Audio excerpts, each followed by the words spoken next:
Hezbollah के सतह से हवा में मार करने वाली मिसाइलों के अड्डे तबाह। आईडीएफ ने हिजबुल्लाह के मिसाइल अड्डों को तबाह करने का दावा किया। इजरायल ने दक्षिणी लेबनान में शुरू किया ग्राउंड ऑपरेशन। सिर्फ हिजबुल्लाह के इंफ्रास्ट्रक्चर और आतंकी ठिकानों को बनाया जाएगा निशाना। इजरायल की सेना ने लेबनान में हिजबुल्लाह के ठिकानों पर हमले तेज किए। सीमा के करीब रॉकेट हमलों से दहलता दिखा लेबनान।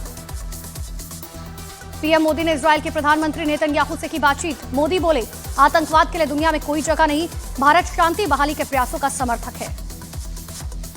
इजरायल के पीएम नेतन्याहू ने ईरान के लोगों को भड़काया। कहा, सरकार को लोगों की परवाह नहीं है, उसे सिर्फ हिजबुल्लाह और हमास की चिंता है।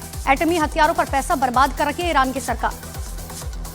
दिल्ली के इंडिया इस्लामिक कल्चरल सेंटर में नसरल्लाह की मौत पर शोक सभा का आयोजन। नसरल्लाह से मजहबी रिश्ता होने की दलील दी।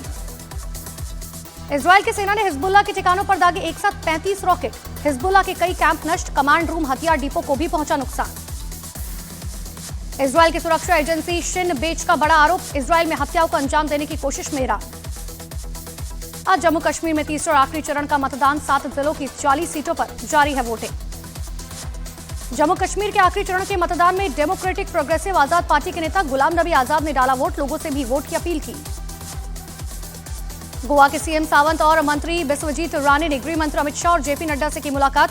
गोवा के दोनों नेताओं के बीच विवाद की खबरें। पीएम मोदी आज हरियाणा के पलवल में विशाल जनसभा को करेंगे संबोधित। शाम 4 बजे पलवल के गदपुरी ग्राउंड में हुंकार भरेंगे पीएम मोदी। दिल्ली के सीएम आतिशी ने सरायका लेखा में खराब सड़कों का जायजा लिया। बारिश के दौरान सड़कों की हालत खराब हो चुकी है। केंद्रीय मंत्री गिरिराज सिंह ने देश में जनसंख्या नियंत्रण कानून लागू करने की सिफारिश की। कहा, भारत में जनसंख्या विस्फोट भयावह है। मुख्यमंत्री योगी का कांग्रेस पर बड़ा हमला। का कांग्रेस को राम और कृष्ण के लिए नहीं, वक्फ बोर्ड के लिए जमीन चाहिए। हिमंता बिस्वा शर्मा ने पूरे देश में एनआरसी लागू करने की मांग की। कहा, असम के रास्ते झारखंड और बंगाल पहुंच जाते हैं घुसपैठिए। मुंबई में बीजेपी का महामंथन। अमित शाह की बीजेपी नेताओं के साथ मीटिंग। चुनाव के मद्देनजर होगी चर्चा। दिल्ली में कई जगह बीएनएस की धारा 163 लागू। वक्फ बोर्ड अमेंडमेंट बिल, ईदगाह मामला और 2 राज्यों में चुनाव के चलते लागू। एक्टिविस्ट सोनम वांगचुक को दिल्ली के सिंघू बॉर्डर पर पुलिस ने हिरासत में लिया। लद्दाख को 6ठी अनुसूची का दर्जा देने की मांग को लेकर 150 समर्थकों के साथ पहुंचे थे दिल्ली। सोनम वांगचुक को हिरासत लिए जाने पर राहुल गांधी ने मोदी सरकार पर साधा निशाना। एक्स पर लिखा, किसानों की तरह ये चक्रव्यूह भी टूटेगा और आपका अहंकार भी टूटेगा। विधानसभा चुनाव से पहले शिंदे सरकार का बड़ा फैसला। महाराष्ट्र सरकार ने देसी गाय को दिया राजमाता का दर्जा। बागेश्वर धाम के आचार्य धीरेन्द्र शास्त्री ने बोधगया में हिंदुओं से एकजुट होने की अपील की। कहा, सनातनी अपने धर्म और तीर्थों का उड़ाते हैं मजाक, मुसलमान अपने मौलियों की नहीं करते इज्जत।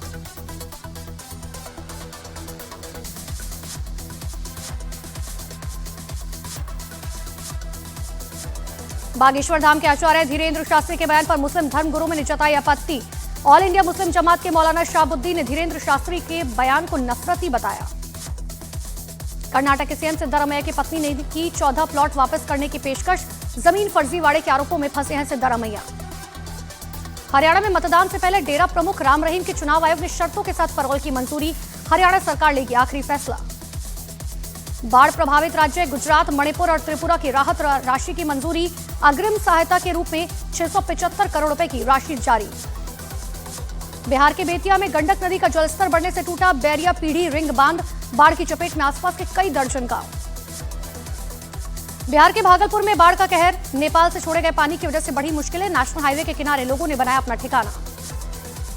गुजरात के वलसाड से नेपाल से घूमने आए 9 लड़कों की रेस्क्यू कर बचाई गई जान। पशुपतिनाथ मंदिर के दर्शन करने सभी लोग तेज बहाव में फंस गए थे। बिहार का सिवान जिला भी आया बाढ़ की चपेट में। सरयू नदी का जलस्तर बढ़ने से कई दर्जन गांव बाढ़ की चपेट में आए। बिहार के पूर्णिया में सांसद पप्पू यादव ने बाढ़ पीड़ितों से की मुलाकात। राहत शिविर में सामुदायिक किचन के लिए आर्थिक मदद दी। बिहार के दरभंगा में कोसी नदी के बाढ़ से मुश्किल में लोग। बाढ़ प्रभावित इलाकों में कमर तक भरे हुए पानी से गुजरने को मजबूर हुए लोग। बिहार के बेगूसराय में बैंती नदी में पलटी नाव। हादसे के वक्त नाव में सवार थे 25 बच्चे, सभी बच्चे सुरक्षित। गंगा नदी का जलस्तर लगातार बढ़ रहा है। पटना सिटी के ज्यादातर घाट पानी में डूबे। फिल्म अभिनेता गोविंदा के पैर में लगी गोली। घर पर रिवॉल्वर हाथ से गिरने के बाद गोली लगने की जानकारी। अस्पताल में भर्ती गोविंदा की हालत खतरे से बाहर। एलपीजी गैस सिलेंडर के दामों में बढ़ोतरी। व्यावसायिक गैस सिलेंडर के दाम 48.50 रुपए बढ़ाए गए। मुंबई में मस्जिद का अवैध हिस्सा तोड़ने का काम जारी। धारावी इलाके में बनी मस्जिद को मिला था नोटिस, मस्जिद प्रबंधन खुद तोड़ रहा है अवैध निर्माण। पुणे के पीपरी चिंचवड़ में अवैध मदरसे का हिस्सा तोड़ा गया, पुलिस की निगरानी में अवैध हिस्से पर चला बुलडोजर। यूपी के गाजियाबाद में फैक्ट्री में आग लगने से केमिकल के ड्रमों में हुआ ब्लास्ट, 10 से ज्यादा दमकल की गाड़ियों ने मौके पर पहुंचकर आग पर काबू पाया। यूपी के फर्रुखाबाद में अवैध निर्माण गिराए जाने से गुस्साए लोगों ने लेखपालों पर किया हमला, पुलिस के सामने मारपीट का आरोप। पंजाब के गुरदासपुर में बस का ब्रेक हुआ फेल, हादसे में 4 लोगों की मौत, 15 से ज्यादा लोग घायल। मध्य प्रदेश के ग्वालियर में 6 अक्टूबर को भारत बांग्लादेश के मैच को लेकर बवाल, हिंदू संगठनों ने मैच न होने देने की धमकी दी। दिल्ली के ड्राई फ्रूट व्यापारी से रंगदारी मांगने वाले हाशिम बाबा गैंग के आरोपी को पुलिस ने किया गिरफ्तार, 17 लाख रुपए की मांगी गई थी रंगदारी। नोएडा पुलिस और बदमाशों के बीच हुई मुठभेड़, 3 लोग गिरफ्तार, एनकाउंटर में गोली लगने से एक बदमाश घायल। बिहार के बेगूसराय में मोबाइल चोरी के आरोप में एक आदमी को भीड़ ने जमकर पीटा, सूचना पर पहुंची पुलिस ने आरोपी को बचाया।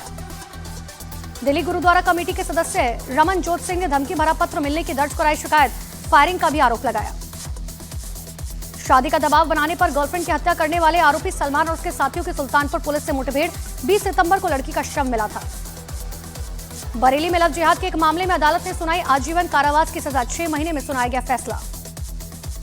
पंजाब के गुरदासपुर में बस का ब्रेक हुआ फेल, हादसे में 4 लोगों की मौत, 15 से ज्यादा लोग घायल। मध्य प्रदेश के ग्वालियर में 6 अक्टूबर को भारत बांग्लादेश के मैच को लेकर बवाल, हिंदू संगठनों ने मैच न होने की दी धमकी। मुंबई में मस्जिद का अवैध हिस्सा तोड़ने का काम हुआ शुरू, धारावी इलाके में बनी मस्जिद को मिला था नोटिस, मस्जिद प्रबंधन खुद तोड़ रहा है अवैध निर्माण। पुणे के पीपरी चिंचवड़ में अवैध मदरसे का हिस्सा तोड़ा गया, पुलिस की निगरानी में अवैध हिस्से पर चला बुलडोजर। हिजबुल्लाह चीफ नसरल्लाह की मौत के बाद जम्मू कश्मीर के करगिल और बड़गाम में इजराइल के खिलाफ प्रदर्शन, बड़ी संख्या में लोग सड़कों पर उतरे, इजराइल के एक्शन का विरोध किया। यूपी के चित्रकूट में मामूली विवाद में जमकर हुई मारपीट, 2 लोग घायल, मारपीट का वीडियो वायरल। मध्य प्रदेश के मुरैना में मंदिर में चोरी, आरोपी ने चोरी से पहले भगवान की मूर्ति के पैर छूकर माफी मांगी, कैमरे में रिकॉर्ड हुई तस्वीरें। लखनऊ में फ्लिपकार्ट की डिलीवरी बॉय भरत की हत्या का मामला, हत्या से पहले भरत का सीसीटीवी फुटेज आया सामने, महंगे मोबाइल के लिए हत्या। यूपी के रामपुर में 25,000 का इनामी गिरफ्तार, नाबालिग के अपहरण और रेप का आरोपी है, सपा सांसद मोहिबुल्लाह नदवी का करीबी बताया जा रहा है। मध्य प्रदेश के रतलाम में 6 साल की स्कूल छात्रा से अश्लील हरकत, परिजनों के बवाल के बाद 5 दिनों के लिए स्कूल सील। उज्जैन में सोशल मीडिया के जरिए एक लड़की को परेशान करने का मामला, लड़की की मां ने आरोपी को जमकर पीटा।